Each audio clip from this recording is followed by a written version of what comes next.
British ಕಾಲದಿಂದ ಬಂದ ಧಮಕಿ ಹಾಕುವ ಪೊಲೀಸಿಂಗ್ ನಡೆಯುತ್ತಿರುವುದು ಖೇದಕರ ಸಂಗತಿ. ಗೋಕಾಕ್ ಪಿಎಸ್ಐ ಮಾಡಿದ್ದು ದೊಡ್ಡ ತಪ್ಪು ಎಂದು ಜಿಲ್ಲಾ ಪೊಲೀಸ್ ವರಿಷ್ಠಾಧಿಕಾರಿ ಕೆ ರಾಮರಾಜನ್ ಹೇಳಿದರು. ಬೆಳಗಾವಿಯಲ್ಲಿ ಸುದ್ದಿಗಾರರೊಂದಿಗೆ ಮಾತನಾಡಿದರು. ಗೋಕಾಕ್ ಪಿಎಸ್ಐ ಮಾಡಿರುವ ಧಮಕಿ ಬಗ್ಗೆ ವರದಿ ಬಂದಿದೆ. ಅಮಿತ್ ಶಿಗ್ಡೋಳಿ ಪಿಎಸ್ಐಗೆ ಹಿಂಬಾಲಿಸಿ ವಿಡಿಯೋ ಮಾಡಿರುವುದಾಗಿ ತಿಳಿದು ಬಂದಿದೆ. ಇವರು ಸುಳ್ಳು ಕೇಸ್ ದಾಖಲಿಸಿ ಕೊಲೆಗೆ ಯತ್ನಿಸಿದ್ರು ಎಂದು ನೀಡಿದ್ರು. ಆದರೆ ಆ ಪ್ರಕರಣದಲ್ಲಿ ಯಾರಿಗೂ ಗಾಯವಾಗಿರಲಿಲ್ಲ. ಎಲ್ಲರಲ್ಲಿ ಪ್ರಕರಣ ದಾಖಲಿಸಬೇಕು ಎಂದು ದೂರು ನೀಡಿದ್ದ. ಆದರೆ ಪಿಎಸ್ಐ ಮಾಡಿದ್ದು ತಪ್ಪು. ಅವರ ಮೇಲೆ ಕಾನೂನು ವಿಚಾರ ಮಾಡಲಾಗುವುದು. ನಮ್ಮ ಜಿಲ್ಲೆಯಲ್ಲಿ ಸಾರ್ವಜನಿಕರೊಂದಿಗೆ ಅವಾಚ್ಯ ಶಬ್ದಗಳೊಂದಿಗೆ ಮಾತನಾಡಬಾರದು. ಯಾರಿಗೂ ಅಧಿಕಾರ ಇಲ್ಲ. ಈಗಾಗಲೇ ಹಾರುಗೇರಿಯಲ್ಲಿ ಕ್ರಮ ಕೈಗೊಳ್ಳಲಾಗಿದೆ. ಅಲ್ಲಿನ ಒಬ್ಬರನ್ನ ಅಮಾನತು ಮಾಡಲಾಗಿದೆ. ಗೋಕಾಕ್ ಪಿಎಸ್ಐ ಇದೇ ರೀತಿ ನಡೆದುಕೊಂಡಿದ್ದಾರೆ. ಸಾರ್ವಜನಿಕರಿಗೆ ಅವಮಾನ ಮಾಡಲು ಅವಕಾಶವಿಲ್ಲ ಎಂದರು.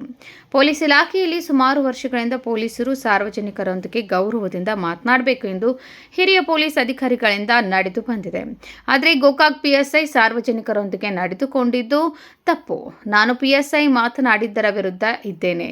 ಪೊಲೀಸ್ ಅಧಿಕಾರಿಯಾಗಿ ಸಾರ್ವಜನಿಕರೊಂದಿಗೆ ಯಾವ ರೀತಿ ಇರಬೇಕು, ಕಾನೂನು ಉಪಯೋಗಿಸುವ ಬದಲು ಧಮಕಿ ಹಾಕಿ ಪೊಲೀಸಿಂಗ್ ಮಾಡುವುದು ಸರಿಯಲ್ಲ ಎಂದರು. ನಾನು ಬೆಳಗಾವಿಯಲ್ಲಿ ಬಂದು ಅಧಿಕಾರ ಸ್ವೀಕಾರ ಮಾಡಿದಾಗಲೇ ಎಲ್ಲ ಪೊಲೀಸ್ ಅಧಿಕಾರಿಗಳ ಸಭೆ ಕರೆದು ನಾನು ಯಾರನ್ನೂ ಬೈಯುವುದಿಲ್ಲ.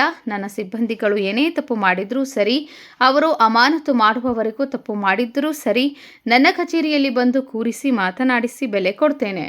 ಇದನ್ನು ನೀವು ಅನುಸರಿಸದಿದ್ದರೆ ಕ್ರಮ ಕೈಗೊಳ್ಳುವುದಾಗಿ ಹೇಳಿದ್ದೆ ಎಂದರು.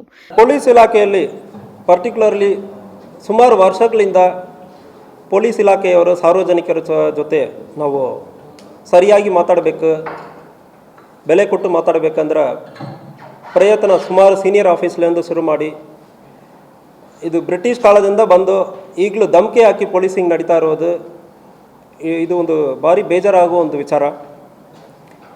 ಇದಕ್ಕೆ ನಾನು ಕೂಡ ಯಾವಾಗಲೂ ಇದು ವಿರುದ್ಧ 100% ಇದು ವಿರುದ್ಧ ಇದ್ದೀವಿ. ಒಂದು ಪೊಲೀಸ್ ಆಫೀಸರ್ಸ್ ಯಾವಾಗಲೂ ಕಾನೂನನ್ನು ಫಸ್ಟ್ ಯೂಸ್ ಮಾಡಬೇಕು. ಇಲ್ಲಿ ಕಾನೂನು ಯೂಸ್ ಮಾಡೋದು ಬಿಟ್ಟು ಧಮಕಿ ಹಾಕೋದು, ಜೋರು ಮಾಡೋದು, ಇಂಥಾಗ ಪೊಲೀಸಿಂಗ್ ಮಾಡೋದಲ್ಲಿ I am dead against it. ಇಂಥಾಗ ಮಾತಾಡಲೂಬಾರದು.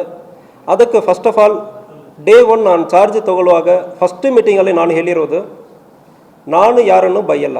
ಒಂದು ಆಫೀಸರ್ ಇರಲಿ, ಸಿಬ್ಬಂದಿ ಇರಲಿ, ನನ್ನ ಚೇಂಬರ್ಗೆ ಬರಲಿ, ಅವರು ಏನು ತಪ್ಪು ಮಾಡಿರ್ತಾರಂದ್ರೆ ಸರಿ, ಅವರು ಡಿಸ್ಮಿಸ್ ಮಾಡುವ ಮಟ್ಟದಲ್ಲಿ ತಪ್ಪು ಮಾಡಿರ್ತಾರಂದ್ರೂ ಸರಿ, ನನ್ನ ಚೇಂಬರಲ್ಲಿ ಕೂರಿಸಿ ಮಾತಾಡಿ ನಾನು ನಿಮಗೆ ಬೆಲೆ ಕೊಡ್ತೀನಿ.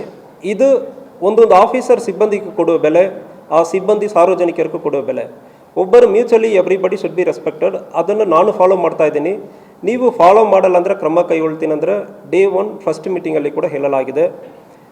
ನಮ್ಮ ಆಫೀಸರ್ಸ್ ಸಿಬ್ಬಂದಿಗಳನ್ನು ಬೈಯೋದು, ಕೂಗಾಡೋದು ಇದಕ್ಕೂ ನಾನು ವಿರುದ್ಧ ಇದ್ದೀನಿ. ಅದೇ ರೀತಿಯಲ್ಲಿ ಯಾವುದೇ ಕಾರಣಕ್ಕೂ ಸಾರ್ವಜನಿಕರಿಗೆ ಯಾವುದೇ ರೀತಿಯಲ್ಲಿ ಅವಾಚ್ಯ ಶಬ್ದದಿಂದ ಮಾತಾಡ್ತಾರಂದ್ರೆ, ಯಾರು ಮಾತಾಡ್ತಾರೆ ಅಂದರೆ ಮುಲಾಜಿಲ್ಲದೆ ಕಾನೂನು ರೀತಿಯಲ್ಲಿ ಕ್ರಮ ಕೈಗೊಳ್ತೀವಿ. ನಿನ್ನೆ ಇದೇ ರೀತಿಯಲ್ಲಿ ಗೋಕಾಕ್ ಟೌನ್ ಪೊಲೀಸ್ ಸ್ಟೇಷನ್ ವ್ಯಾಪ್ತಿಯಲ್ಲಿ ಗೋಕಾಕ್ ಟೌನ್ ಸಬ್ ಇನ್ಸ್ಪೆಕ್ಟರ್ ಅವರು ಅಸಭ್ಯ ವರ್ತನೆಯಿಂದ ಮಾತನಾಡಿರುವುದು ಕಂಡು ಬಂದಿರ್ತದೆ. ಸೊ ಅದು ಬಗ್ಗೆನೂ ಕೂಡ 100% action will be initiated. Report already ಬಂದಿದೆ, ನನ್ನ ಗಮನದಲ್ಲಿ ಇದೆ, ರಿಪೋರ್ಟ್ ಬಂದಿದೆ.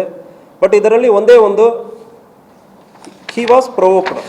ಇದರಲ್ಲಿ ಮಾಡಿರುವ ಅಮಿತ್ ಶಿರ್ಡೋಣಿ ಸುಮಾರು 10 ದಿವಸದಿಂದ ಲಾಸ್ಟ್ 1 ತಿಂಗಳಿಂದ ಇವರನ್ನು ಫಾಲೋ ಮಾಡಿರೋದಾಗಿ ನಮಗೆ ಒಂದು ಗಮನದಲ್ಲಿ ಇದೆ.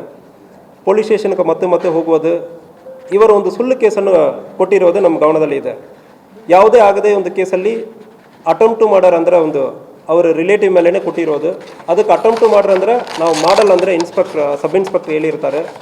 ಅದನ್ನು ವಿಡಿಯೋ ಸ್ಟೇಟ್ಮೆಂಟು ಮಾಡಲಾಗಿದೆ. ಯಾರಿಗೂ ಗಾಯ ಆಗಿರಲ್ಲ, ಆದರೆ ಕೂಡ ಅವರು ಕಂಪ್ಲೇಂಟಲ್ಲಿ ಅಟೆಂಪ್ಟ್ ಮರ್ಡರ್ ಅಂದರೆ ಕೊಟ್ಟಿರ್ತಾರೆ. ಆ ಕೇಸಲ್ಲಿ ಎಲ್ಲರ ಮೇಲೂ ಚಾರ್ಜ್ ಶೀಟ್ ಮಾಡಬೇಕಂದ್ರೆ ಹೇಳಿ ಒಂದು ಒತ್ತಾಯ ಮಾಡಿರೋದು. ಅದರಲ್ಲಿ ಕೆಲವೊಬ್ಬರು ಆ ಸ್ಥಳದಲ್ಲಿ ಎಲ್ಲ ಅವ್ರ ಮೇಲ್ಗಡೆ ಕೇಸ್ ಕೊಟ್ಟಿರೋದು ಕಂಡು ಬಂದಿರ್ತದೆ. ಸೊ ಅದಕ್ಕಾಗಿ ಯಾವುದೇ ಕಾರಣಕ್ಕೂ ಅಸಭ್ಯ ವರ್ಗದಿಂದ ಮಾತನಾಡೋದನ್ನು ನಾವು ಜಸ್ಟಿಫೈ ಮಾಡೋದಕ್ಕಾಗಲ್ಲ.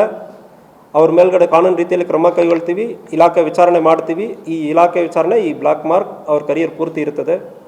ಎರಡನೇದು ಗ್ರಾವಿಟಿ ಆಫ್ ಪನಿಷ್ಮೆಂಟ್. ಉದ್ದೇಶಪೂರ್ವವಾಗಿ ಮಾಡಿದಾರ ಇಲ್ಲ ಪ್ರೊವೋಕ್ ಮಾಡಿದಾರ, ಎರಡಕ್ಕೂ ವ್ಯತ್ಯಾಸ ಇರ್ತದೆ. ಗ್ರಾವಿಟಿಯಲ್ಲಿ ಡಿಫ್ರೆನ್ಸ್ ಬರ್ತದೆ. ಬಟ್ ಆದರೆ ಇದು ಯಾವುದೇ ಕಾರಣಕ್ಕೂ ನಮ್ಮ ಜಿಲ್ಲೆಯಲ್ಲಿ ಸಾರ್ವಜನಿಕರ ಜೊತೆ ಇಂತಹ ಅಸಭ್ಯ ಅರ್ಥದಲ್ಲಿ ಮಾತನಾಡೋದಕ್ಕೆ ಯಾರಿಗೂ ಇಲ್ಲಿ ಅಧಿಕಾರ ಇಲ್ಲ. ನಾನು ಅಂತಾಗ ಮಾತನಾಡಲ್ಲ. ನಮ್ಮ ಸಿಬ್ಬಂದಿ ಇಲ್ಲ, officers within the department are with public ಯಾರ ಕಡೆನೂ ಮಾತಾಡೋದಕ್ಕೆ ಅವಕಾಶ ಇಲ್ಲ. ಆಲ್ರೆಡಿ ಹಾರಿಗೆರೆಯಲ್ಲಿ ಕೂಡ ಇದೇ ರೀತಿಯಲ್ಲಿ ಕ್ರಮ ಕೈಗೊಂಡಿದ್ದೀನಿ, ಮೊನ್ನೆ ಕ್ರಮ ಕೈಗೊಂಡಿದ್ದೀನಿ. ಅಲ್ಲಿಂದ ಇಬ್ಬರನ್ನು ಸಸ್ಪೆಂಡ್ ಮಾಡಿ ಟ್ರಾನ್ಸ್ಫರ್ ಮಾಡಲಾಗಿದೆ. ಈಗ ಗೋಕಾಕಲ್ಲಿ ಕೂಡ ಸಬ್ ಇನ್ಸ್ಪೆಕ್ಟರ್ ಕೂಡ ಇದೇ ರೀತಿಯಲ್ಲಿ ನಡ್ಕೊಂಡಿದ್ದಾರೆ. ಅವ್ರಿಗೂ ಅವಕಾಶ ಇಲ್ಲ ಅಂದರೆ ಹೇಳ್ತಾ ಇದ್ದೀನಿ. ಮುಂದಿನ ದಿವಸದಲ್ಲಿ ಯಾವುದು ಇಂಥಾಗ ಸಾರ್ವಜನಿಕರಿಗೆ ನಿಮಗೆ ತೊಂದರೆ ಆಗೋ ಸಂದರ್ಭದಲ್ಲಿ ನನ್ನ ಕಡೆ ಬರಬಾರ್ದು. ಯಾವ ಸಾರ್ವಜನಿಕರನ್ನು ಅವಾಚ್ಯ ಶಬ್ದದಿಂದ ಮಾತನಾಡುವುದಕ್ಕೋ ಒಬ್ಬರನ್ನು ಇನ್ಸಲ್ಟ್ ಮಾಡುವುದಕ್ಕೋ ಯಾರಿಗೂ ಅವಕಾಶ ಇಲ್ಲ. But that doesn't mean that ನಾವು ಸುಮ್ಮನೆ ಇರ್ತೀವಿ ಅಂದರೆ ಇಲ್ಲ. ಯಾವುದೇ ಪೊಲೀಸ್ ಆಫೀಸರ್ಗೆ ತೊಂದರೆ ಮಾಡೋ ಸಂದರ್ಭದಲ್ಲಿ ಪೊಲೀಸ್ ಆಫೀಸರ್ ಇರಲಿ, ಸಿಬ್ಬಂದಿ ಇರಲಿ, ನೀವು ಕಂಪ್ಲೇಂಟ್ ಕೊಡಿ. ನೀವು ನಿಮಗೆ ತೊಂದರೆ ಆಗೋ ಸಂದರ್ಭದಲ್ಲಿ ನಿಮ್ಮ ಕೆಲಸ ಮಾಡೋದಕ್ಕೆ ಬಿಡದೆ ಇವರು ನಮ್ಮ ಸಬ್ ಇನ್ಸ್ಪೆಕ್ಟರ್ ಹೇಳ್ತಾರೆ 10 ಸಾರಿ ಬಂದು ನಮಗೆ ಹಿಂಗೆ ತೊಂದರೆ ಮಾಡ್ತಾ ಇದ್ದಾರೆ, ಏನು ಮಾಡೋದು ಅಂದರೆ ಹೇಳೋ ಸಂದರ್ಭದಲ್ಲಿ ನೀವು FIR ಅನ್ನು ರಿಜಿಸ್ಟರ್ ಮಾಡಿ. ಯಾರು ನಿಮಗೆ ತೊಂದರೆ ಮಾಡೋ ಸಂದರ್ಭದಲ್ಲಿ ಪಬ್ಲಿಕ್ ಕಿರಿಕಿರಿ ಮಾಡ್ತಾರೆ. ಈಗ ವಿಡಿಯೋ ಇಟ್ಕೊಂಡು ಯೂಟ್ಯೂಬರ್ಸ್ ಅಂದರೆ ಹೇಳ್ಕೊಂಡು ಕೆಲವೊಬ್ಬರು ವಸೂಲಿ ಮಾಡ್ತಾರೆ, ಎಕ್ಸ್ಟಾರ್ಷನ್ ಮಾಡ್ತಾರೆ. ಅಂಥ ಸಂದರ್ಭದಲ್ಲಿ ನೀವು ಕಂಪ್ಲೇಂಟ್ ಕೊಡಿ, ನಾವು FIR ಮಾಡೋದಕ್ಕೆ ರೆಡಿ ಇರ್ತೀವಿ. ಬಟ್ ಇಂಥಗ ಇನ್ಸಲ್ಟ್ ಮಾಡೋದಕ್ಕೋ ಅವಾಚ್ಯ ಶಬ್ದದಿಂದ ಮಾತನಾಡೋದಕ್ಕೋ ಯಾವುದೇ ಕಾರಣಕ್ಕೂ ಅವಕಾಶ ಇಲ್ಲ. ನಮ್ಮ ಪೊಲೀಸ್ ಅಧಿಕಾರಿಗಳು ನಮ್ಮ ಸಿಬ್ಬಂದಿಗೆ ಬೈಯುವುದು, ಕೂಗಾಡುವುದಕ್ಕೂ ನಾನು ವಿರೋಧ ಇದ್ದೇನೆ. ಅದೇ ರೀತಿ ಸಾರ್ವಜನಿಕರೊಂದಿಗೆ ಅವಾಚ್ಯ ಶಬ್ದದಿಂದ ಮಾತನಾಡಿದರೆ ಯಾರೇ ಇರಲಿ ಕಾನೂನು ಕ್ರಮ ಕೈಗೊಳ್ಳುತ್ತೇವೆ ಎಂದರು. Vinod Kolkar, KMM news, Belagavi.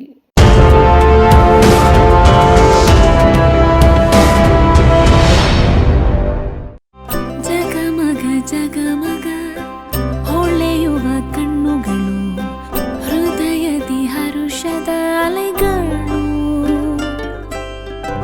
ಬಂದಿದೆ ಶುಭಗಳಿಗೆ, ಪ್ರೀತಿಯ ಗಳಿಗೆ, ರೇಷ್ಮೆಯಲ್ಲಿ ಸುತ್ತಿದ ಸ್ವರ್ಣಗಳಿಗೆ.